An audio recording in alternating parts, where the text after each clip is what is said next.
మహావతార్ నరసింహ దేశంలోనే అతిపెద్ద యానిమేటెడ్ చిత్రంగా నిలిచింది. జూలై 25న విడుదలైన ఈ సినిమా ఇప్పటికే 200 కోట్లకు పైగా వసూలు సాధించింది. బాక్సాఫీస్ రికార్డులు బద్దలు కొడుతున్న ఈ సినిమాపై సోషల్ మీడియాలో విస్తృతంగా చర్చ జరుగుతుంది. అశ్విన్ కుమార్ తెరకెక్కించిన ఈ సినిమాను హిందువులు మాత్రమే కాకుండా వివిధ వర్గాల ప్రేక్షకులు కూడా ఎగబడి చూస్తున్నారు.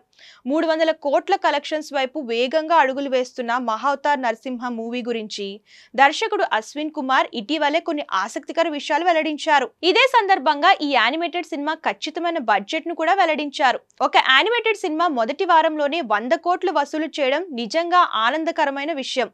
ఇంత భారీ వసూళ్లు వస్తాయని మేము ఊహించలేదు. మన దేశంలో వివిధ మతాలు, సంస్కృతుల ప్రజలు కలిసి జీవిస్తున్నారు. బహుశా ఈ వైవిధ్యం వల్లే ఈ సినిమా ప్రేక్షకుల హృదయాలను ఇంతగా తాకింది. భారతీయ చిత్ర పరిశ్రమలో చాలా అరుదుగా కనిపించే విభిన్నమైన గొప్ప యానిమేటెడ్ అనుభవాన్ని మేము ప్రేక్షకులకు అందించాము.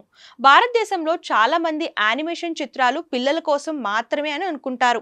కానీ మా సినిమా ఈ ఆలోచనలను మార్చేసింది. ఈ సినిమా విజయం అనేక యానిమేటెడ్ చిత్రాలకు ద్వారాలు తెరిచింది.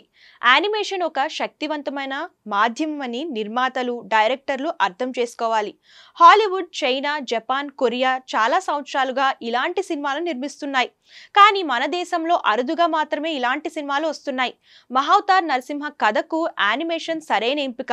కొందరు ఈ సినిమాను 15 కోట్ల బడ్జెట్తో నిర్మించారని చెప్పారు. కానీ అసలు బడ్జెట్ 40 కోట్లు. ఇందులో మార్కెటింగ్ కూడా ఉంది. మీకు సంకల్పం, శక్తి ఉంటే తక్కువ బడ్జెట్లో కూడా మరింత మంచి సినిమా తీయొచ్చు అని అశ్విన్ కుమార్ చెప్పుకొచ్చారు.